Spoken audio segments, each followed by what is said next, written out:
Hi, I'm Kayla. The night our daughter was gasping for breath in that hospital bed, my husband's parents didn't pray, didn't show up. His mother coldly asked, "Are you done being dramatic?" His father muttered, "Let her die. It'd save my son a lifetime of trouble." And while I held my daughter's hand, they were discussing funeral costs. I stayed quiet. But behind that silence, I was taking everything they ever cared about. Want to know how it ends? Before we dive in, what time are you listening to this and where are you tuning in from? Drop it in the comments. I read everyone. I hadn't closed my eyes in over 30 hours. The pediatric ICU was dim and sterile, lit only by soft monitors blinking their cruel truths into the silence. The antiseptic stung my nose, but I barely noticed anymore. I sat hunched over Lily's bed, my fingers gently stroking the back of her hand, careful not to disturb the IV line that snaked up her tiny wrist. My little girl, only 6, looked impossibly small under the heavy hospital blanket, her curls pressed flat beneath the oxygen mask. I'd whispered her favorite lullabies through the night, quietly, so the machines wouldn't think I was trying to compete. A nurse had come by around 3, offering me a pillow and some coffee. I refused both. I couldn't bear to move, not even to blink. My body was on autopilot, but my heart was standing still. Just after 5, I checked my phone again. Nothing. Not a single message. Not from his family. Not a text. Not even a heartless emoji. Then it buzzed. My heart jumped. I nearly dropped it in my rush to swipe the screen. Dolores, my mother-in-law. Finally. Maybe she'd come around. Maybe she wanted to pray with me or just ask how Lily was doing. I answered with a trembling, "Hello?" A pause. Then her voice cut through like cold glass. "Are you done being dramatic?" My mouth went dry. Before I could respond, I heard his father, Roger, in the background. His voice was loud enough to make sure I'd hear. "Let her die already. She's just a burden to our son. He doesn't need that kind of dead weight." I didn't speak. My fingers tightened around the phone. Then I ended the call. Just like that. No tears, no response. I placed the phone screen down on the chair beside me and looked at Lily.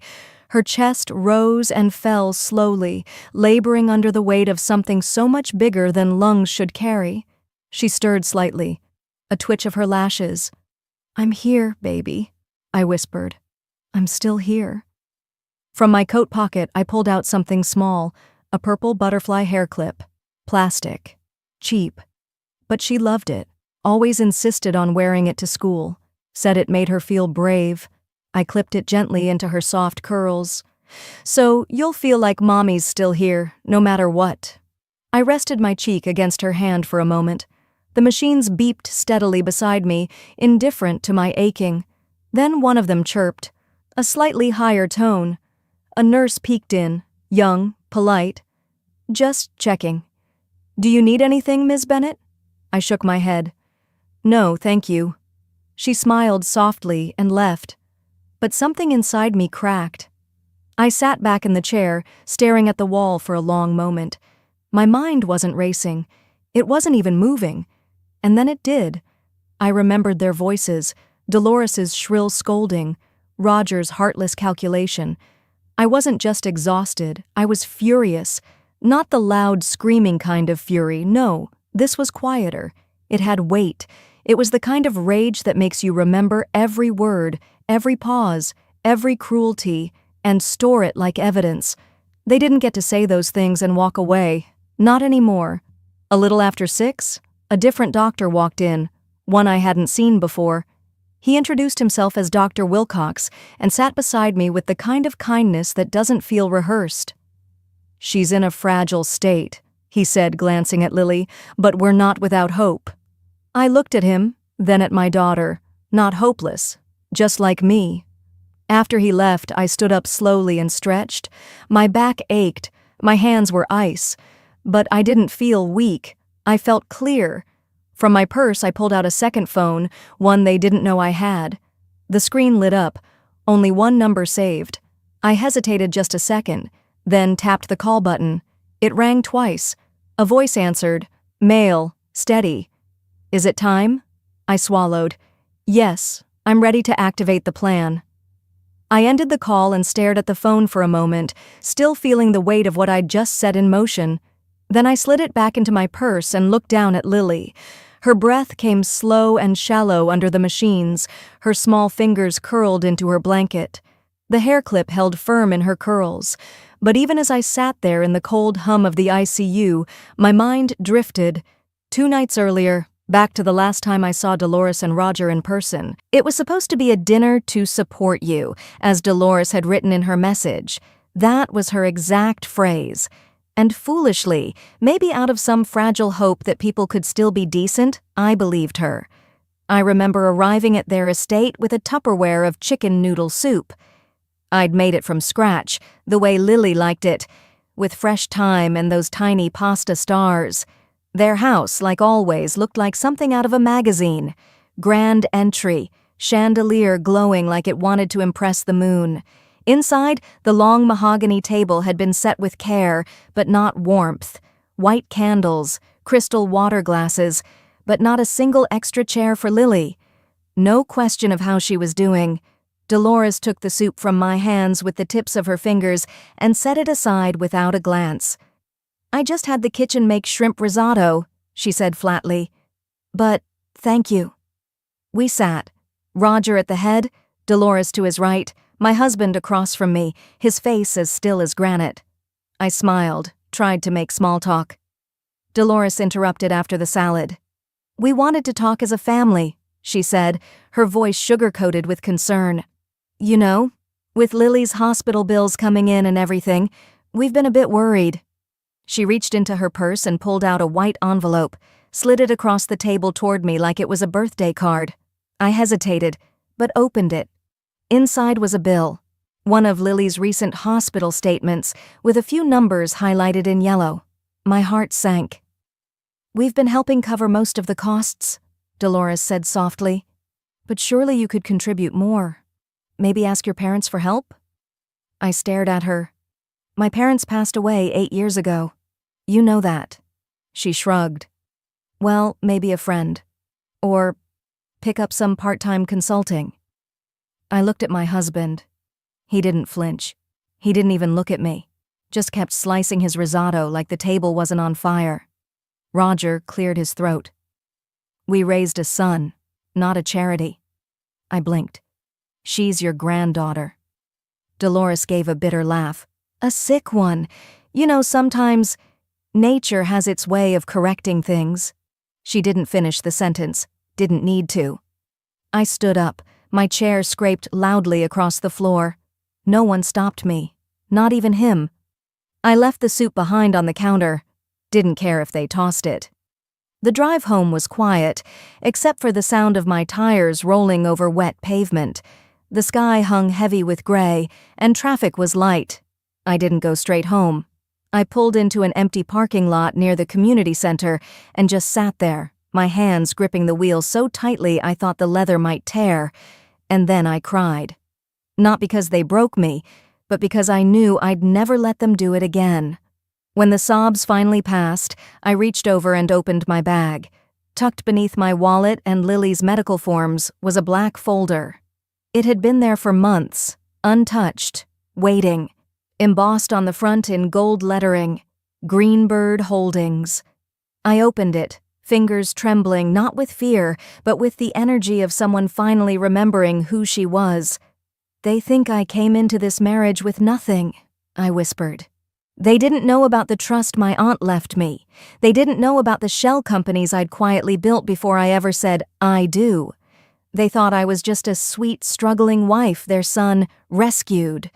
And I let them believe it. That night, I didn't sleep. I read through my Greenbird notes until dawn broke through the clouds. I planned. I listed names. 2 days later in the hospital, I fed Lily spoon by spoon, warm broth I'd brought from home. Her eyes fluttered open once, just long enough to meet mine. And in that brief second, I saw everything I needed to. She was still fighting. So was I. They think I came into this marriage with nothing. The air in the ICU felt different that morning. Thinner, like it had been filtered through secrets. Lily stirred lightly in her bed, her eyelids fluttering as if trapped in a dream she couldn't wake from. I'd just finished wiping down her hands with a warm cloth when I stepped into the tiny bathroom attached to her room. The door didn't close all the way. That's how I heard it. "I told you, Mom, she's used to doing without. She didn't come from anything. No inheritance, no real family. She'll be fine," he said, voice hushed but clear. I froze, the washcloth slipping from my hand into the sink. "She what?" Dolores's voice buzzed faintly through the speaker. "Good. The fewer ties, the cleaner this will be later. That's what I told you when you married her. Easy come, easy go." I stepped out. He didn't hear me at first. He was leaning against the wall, phone pressed to his ear like he was just another man dealing with a regular Tuesday. When he finally turned and saw me, the color in his face shifted. He blinked but said nothing. "You told them I was an orphan with nothing?" I asked. A long silence. Then a shrug. "It was easier that way," he said. "They ask fewer questions if they think you're just grateful to be here." I didn't say a word. Not because I didn't have words, but because I didn't trust myself not to say all of them at once. My stomach twisted, not in surprise, but in confirmation. That dinner, the way they'd treated me like a stray dog lucky to be fed scraps, it wasn't a misunderstanding. It was a narrative, a lie. One they crafted, one he fed. I walked back to Lily's side, trying to focus on her breathing, the gentle rhythm of the heart monitor. But even that small moment of peace was about to break. Not 10 minutes later, I stepped out briefly to get coffee from the nurse's station just down the hall. It couldn't have taken more than 5 minutes, but when I returned, a young nurse blocked my path. "I'm sorry, ma'am. You'll need to wait. Only listed family members are allowed past this point." I blinked. "I am family. I'm her mother." The nurse looked uncomfortable. She hesitated, glancing toward her tablet. I'll check the record." She tapped a few things and swallowed hard. "Earlier this morning, someone came by. A woman. Said she was the child's grandmother. She asked for clarification on visitation rights and said the mother wasn't immediate family. Only the father is listed as medical proxy." Everything in my body went cold. Was her name Dolores? "Yes, ma'am." I didn't wait. I brushed past the nurse and pushed open the door to Lily's room. She was still there, thank God. Still breathing, still hooked up. But something was wrong. Her chart. It had been moved. Not just moved, edited. I flipped through the pages. Her medication notes were updated. A new signature was at the bottom of the page. Dolores's. I stood still for a moment, watching my daughter sleep. My hands shook. This wasn't a misunderstanding anymore. This was removal, erasure, and it wasn't the first time. After we married, there was a meeting about estate planning. His father had suggested setting up a family trust. We sat in that same grand dining room, and when the papers came back 2 weeks later, my name was missing. Dolores had smiled politely. "Oh, that must have been a clerical error. I'll have it fixed." My husband had said, "Don't make it a thing, Kayla. It's just paperwork." But now, standing in that hospital room, watching my daughter breathe through tubes, I saw it for what it was, a pattern. Each erasure, each exclusion was deliberate, strategic. I walked out to the hallway and found a quiet corner near the nurses' lockers. I pulled out my phone and dialed a number I hadn't used in years. It rang twice. "Adams and Hunt," the voice said. "Hi, it's Kayla Ward. I need to speak with Julia Hunt. It's urgent." 5 minutes later, her familiar voice came through. Calm, sharp, steady. "Kayla, it's been a long time. I need legal intervention, immediately, at the hospital.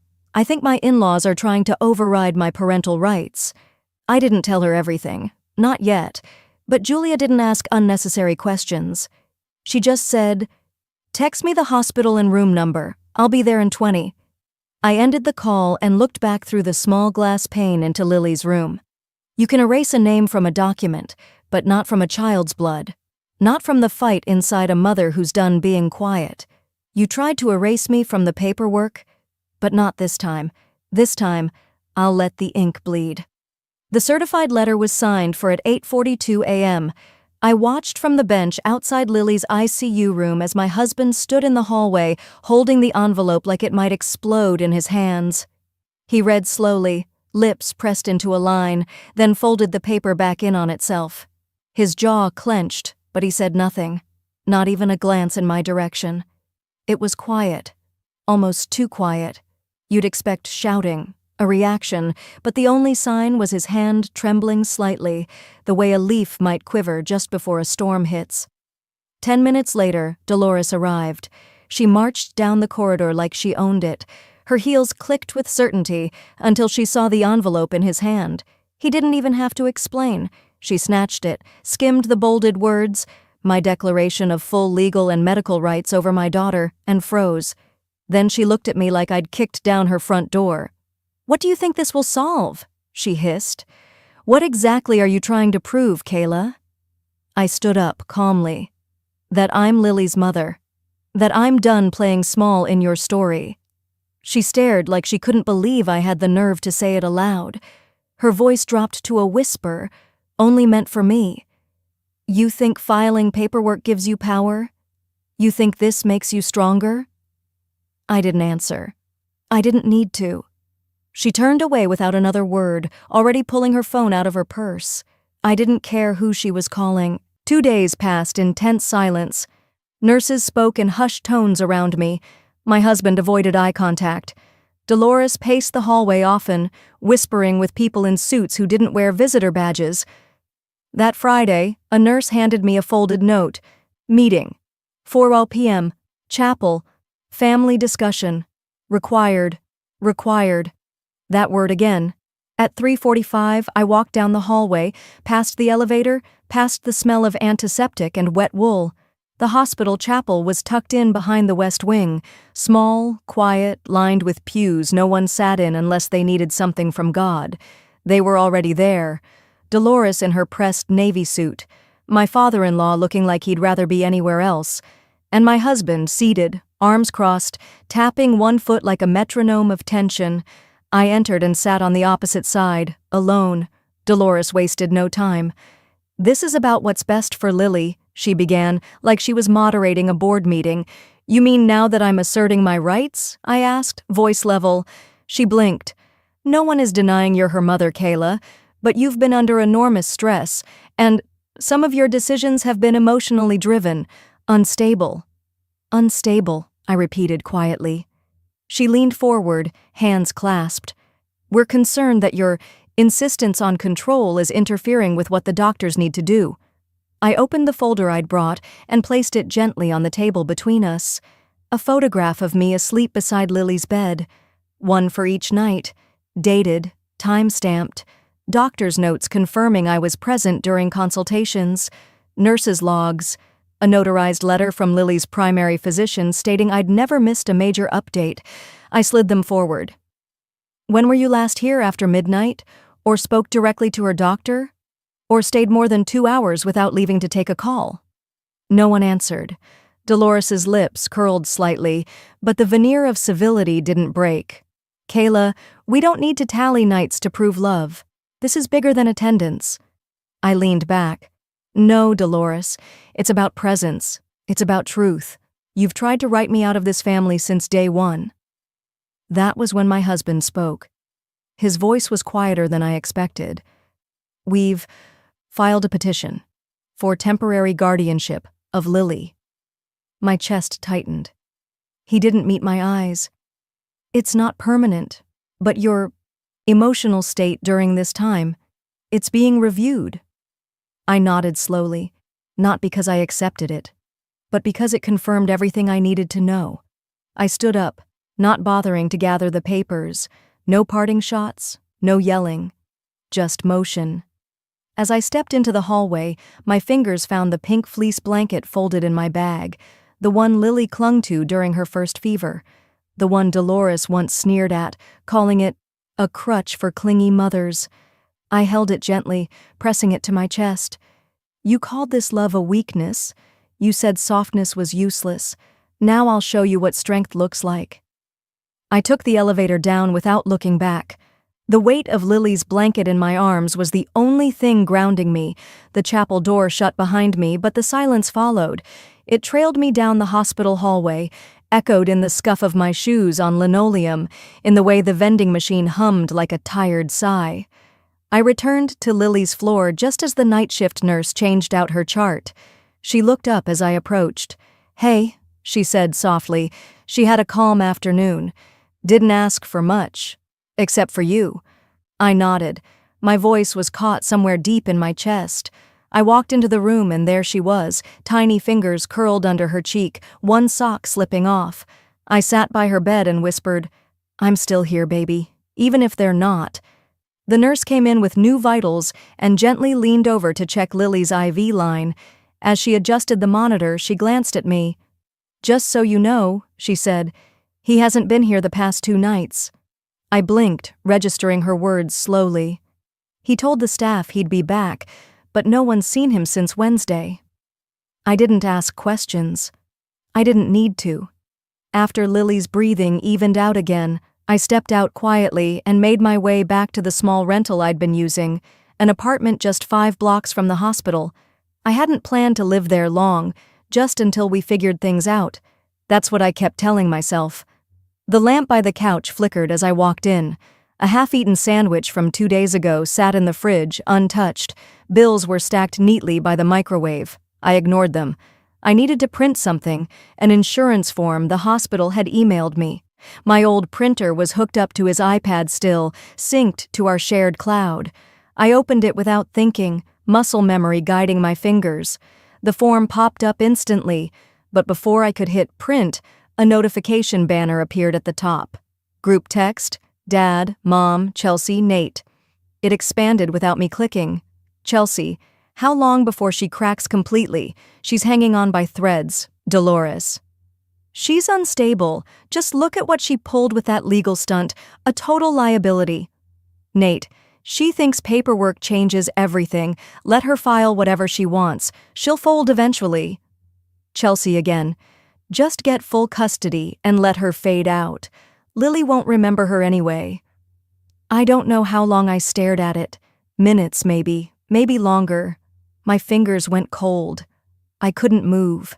Then I sat down on the floor. Not because I chose to, because my knees buckled. I think I even forgot to breathe.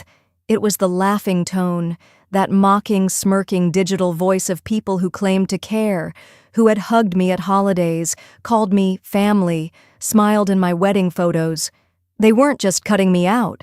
They were planning it. And not behind my back anymore. Boldly, casually, like I was a stain they couldn't scrub out fast enough. I sat there until the screen dimmed itself.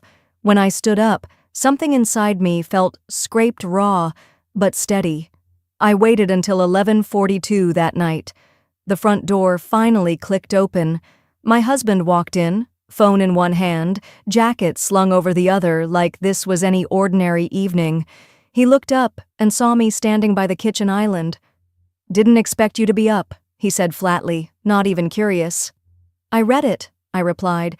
He paused, confused. "Your family's group messages," I clarified. His jaw didn't move, his eyes didn't blink. Then slowly he walked past me and tossed his jacket on the armchair. "You shouldn't go looking through things that aren't meant for you," he said evenly. "You left it open. It doesn't change anything." I held up the iPad, screen still showing the texts. "They're laughing at my pain, plotting to erase me from our daughter's life. And you just nodded along." He turned to face me now. His voice held no heat, just cold finality. "We're not doing anything illegal. It's just talk. Families talk." I studied him, and then he said it, like reading from a script rehearsed too many times. "You were always temporary, just convenient." The words didn't land like punches.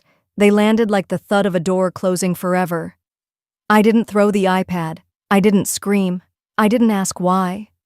I walked to the small storage basket by the TV stand, pulled out the pink blanket, held it. Soft, warm, The only thing in this apartment that still felt like home. I whispered, not for him, but for myself. I wasn't convenient. I was your shield. You just didn't know it. Then I turned, packed a small bag, folded the blanket and placed it gently inside. I didn't slam the door on my way out. I didn't need to. The crack in the wall wasn't just a fracture. It was the start of something deeper, a shift I couldn't put into words yet, but I knew it was coming. Something inside me broke, but not in the way they hoped. It didn't snap or crumble. It shifted, quietly, like a lock turning from the inside. By 7 the next morning, I was walking past a gray marble reception desk on the 12th floor of a downtown office building. The city was just waking up. Coffee carts, buses sighing at stoplights, but inside me, something had already clicked into place. "My name is Kayla," I said to the woman behind the desk. "I have an appointment with Mr. Harlow." She looked up and blinked twice. "You're early." "I know," I said simply. She motioned for me to sit. I didn't. I stood by the window, watching the city move while clutching the navy folder in my hands. My fingers pressed into its edge until the ridges left marks on my palms. I didn't feel them. 15 minutes later, the receptionist led me into a long office with tall glass panels and framed articles about legal victories. A man in his 60s sat behind a desk, silver hair cropped tight, expression unreadable. But his eyes were sharp. "I've read your name in medical filings," he said, not as a question. "Please, have a seat." I sat, opened the folder, and slid the iPad across to him. The group messages were still open, time-stamped, visible. He read in silence.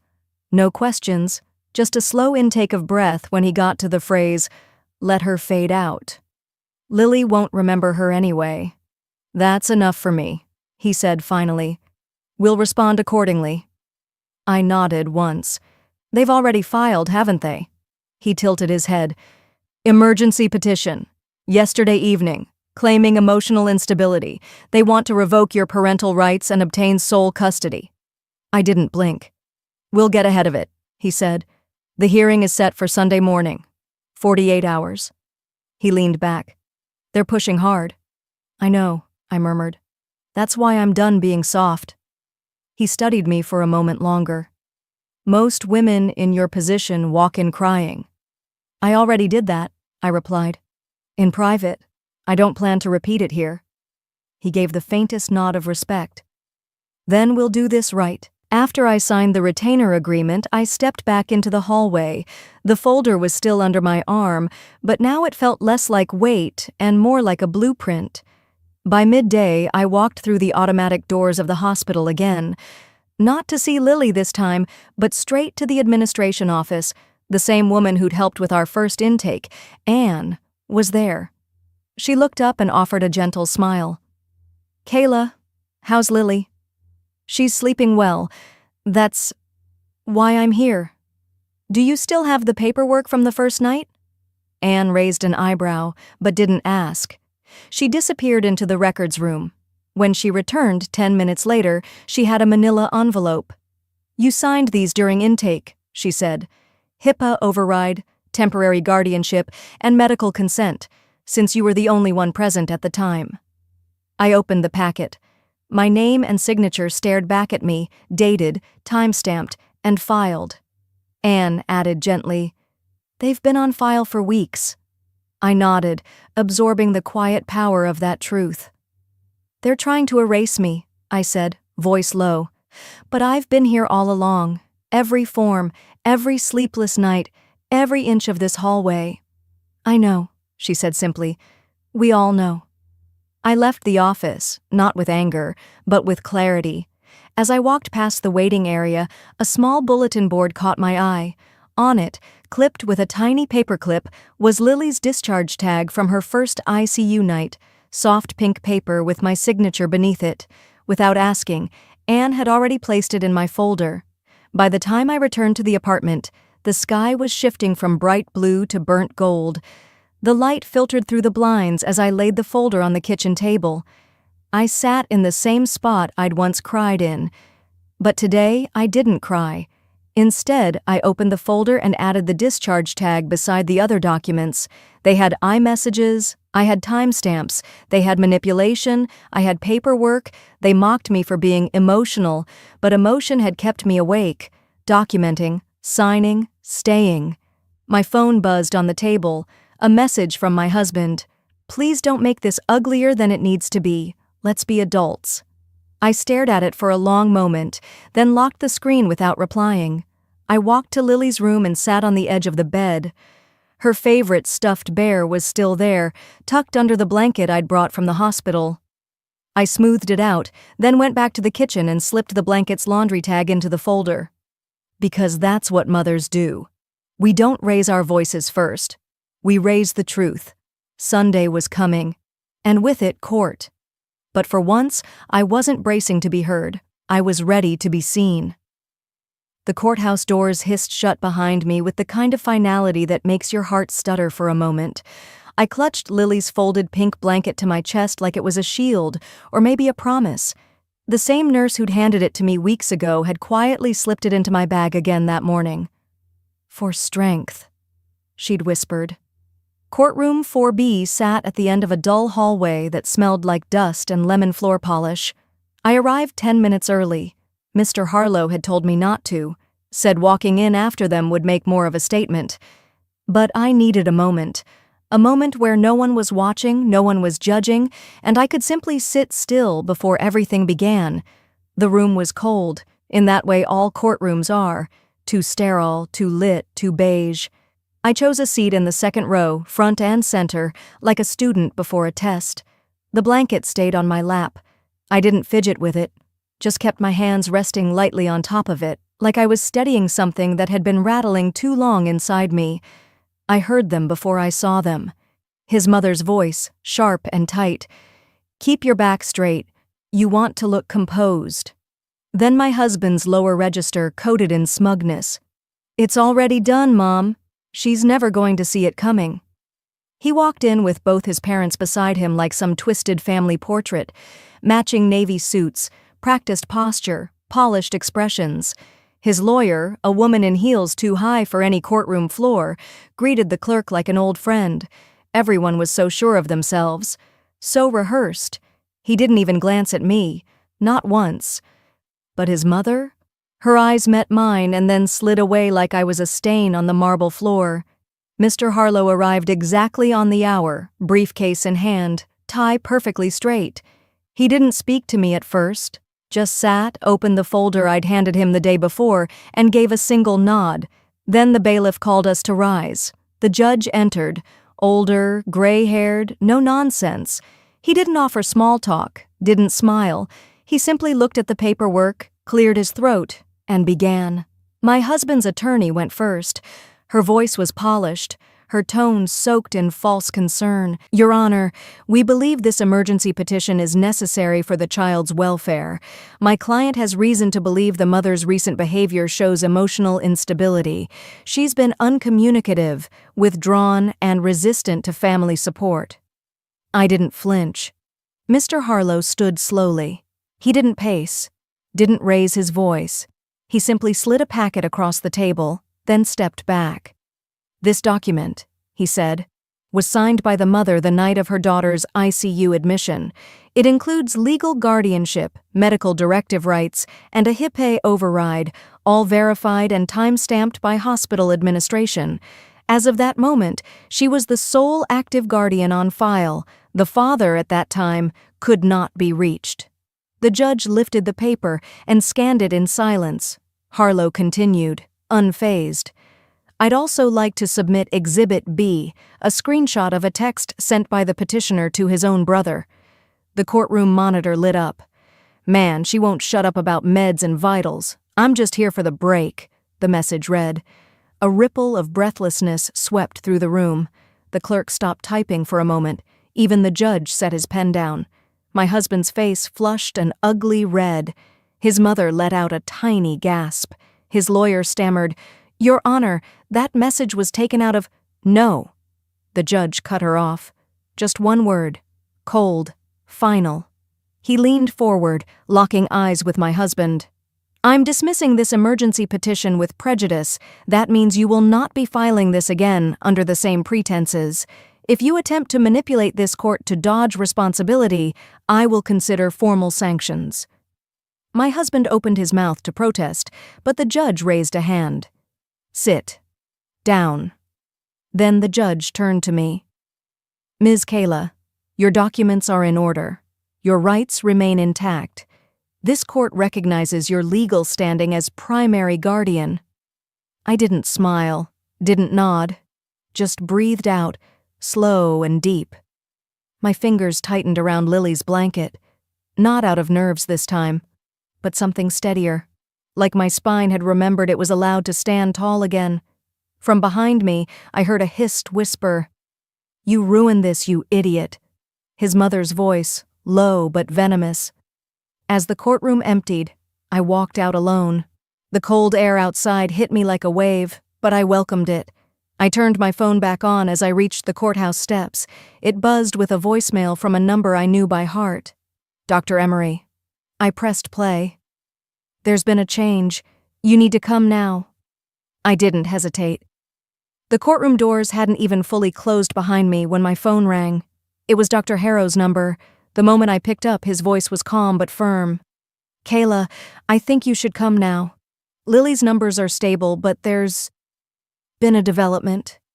I didn't ask. I didn't breathe. I just ran. Traffic downtown was crawling, but I didn't wait for lights. I walked through intersections, ignored stairs, and let the adrenaline carry me up hospital stairs instead of waiting for elevators. I still had the folded blanket in my hands. Lily's. I don't know why I hadn't let go of it since the hearing. Maybe because it was the one thing that still smelled like her skin and safety. When I pushed through the doors of the pediatric ICU, the air hit me like it always did, sterile, heavy, humming with machines and quiet desperation. But before I reached Lily's room, voices drifted from just around the bend. I stopped. "If we can get the psychiatrist to note emotional instability, the court may reconsider. She's cracking already." A low voice murmured. It was him, my husband. His voice wasn't angry. It was calculating, confident. Another voice chimed in, hushed but colder. "Then play the long game," his mother said. "Frame it like you're just trying to protect the child. Eventually, we can get her out of that woman's custody completely." My knees almost buckled. I wasn't surprised, but something about hearing it, not as a heated argument, not in some fit of rage, but as a strategy, cut deeper than all their previous betrayals combined. The hallway felt narrower as I pressed back against the wall. My hand tightened around Lily's blanket until my fingers hurt. They wanted to erase me. After everything.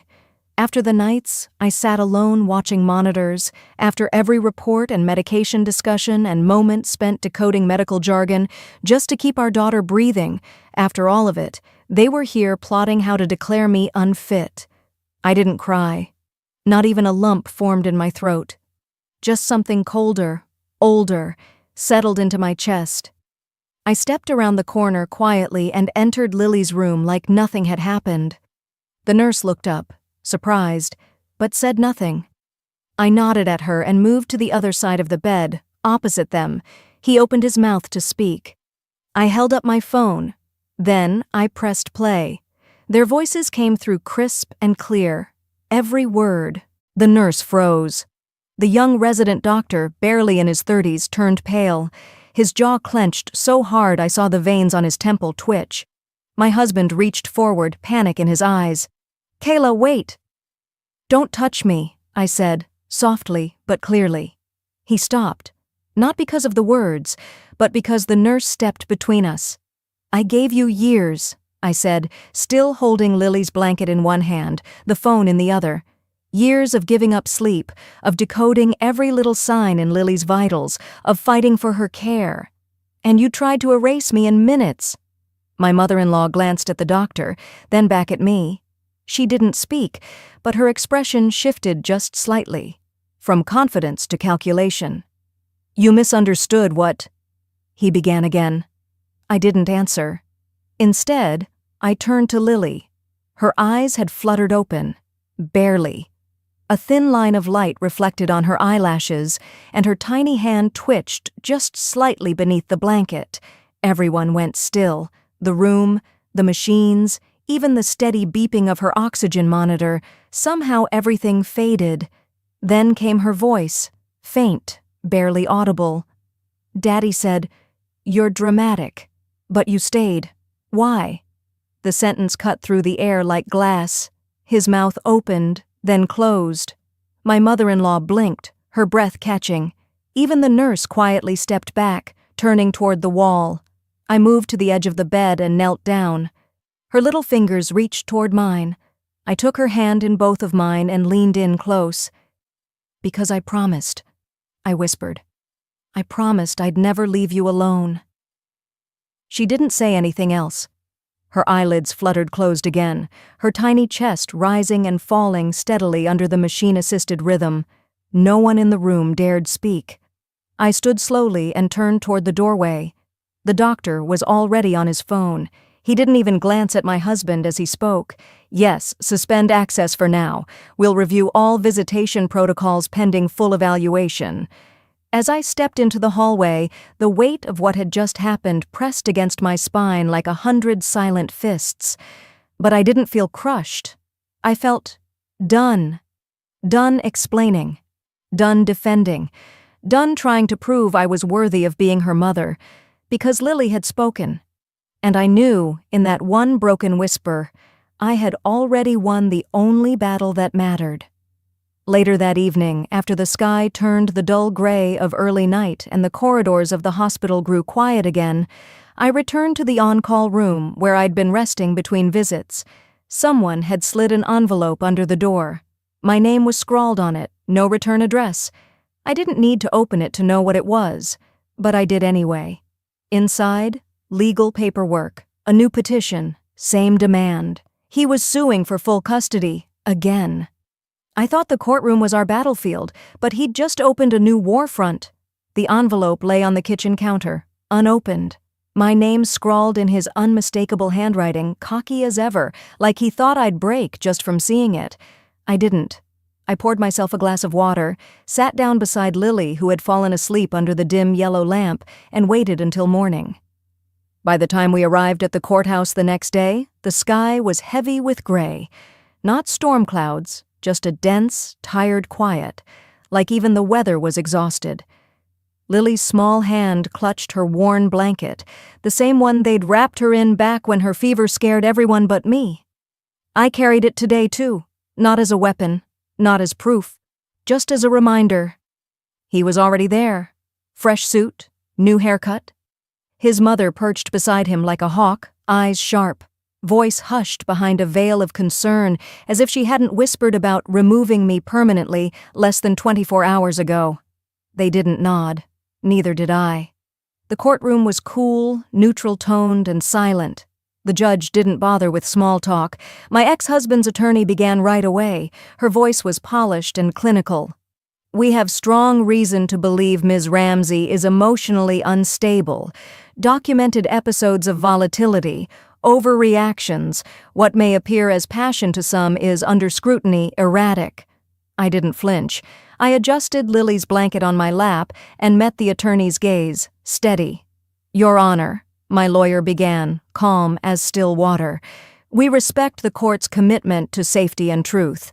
That's why today we've brought evidence recorded at Roswell Memorial Hospital, captured less than 48 hours ago." He hit play. The courtroom filled with my ex-husband's voice. "If we get the psychiatrist to say she's overwhelmed, the court will reverse the dismissal." His mother followed. "Play the long game. Get Lily away from her. Permanently." No shouting, no music, just silence. The judge didn't speak for a full minute. Then he leaned back in his chair and looked at the ceiling, as if wondering how we got here. Finally, he said, low but firm, "This is no longer a custody case. It is emotional manipulation and coercion. I'm referring this for further investigation." His gavel didn't slam. It didn't need to. Outside the courtroom, I didn't celebrate. I didn't even exhale. I just bent down and tied Lily's shoe. She was holding her blanket to her chest, looking smaller than I remembered. "Mommy," she said, almost whispering, "I told them I wanted to stay with the person who held me when it hurt." That was all. I pulled her close, kissed her hair, and held her for as long as the moment would allow. Across the hallway, a woman in pale blue scrubs lingered. Her eyes met mine. "You probably don't remember me," she said, "but I'm the one who wrapped her in that blanket the night you rushed in. Fever was rising so fast we were all scared, but you never left her side." I did remember. I nodded once. That was all I could manage. A week passed. The investigation had started. He'd been asked not to contact me or Lily directly. His mother sent one email. It went unanswered. Lily and I moved into a small apartment on the edge of town. Nothing fancy, but ours. Quiet. Peaceful. I let her choose a color for her room, bright lavender. I hung up soft white curtains. We put a little bookshelf beside her bed, and every night we read until her eyelids fluttered shut. His lawyer reached out to renegotiate. I refused. Not for revenge, just for peace. The money from the settlement came in 2 weeks later. I didn't touch it for days. And then I made the decision. Not a single cent would be spent on retribution. I used it to start something instead, an online support network for mothers of chronically ill kids who'd been through what I had. I called it Still Standing.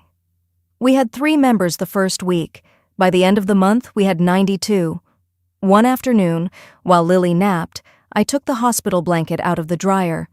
It had frayed at the edges and bore little patches where I'd sewn it after too many washes.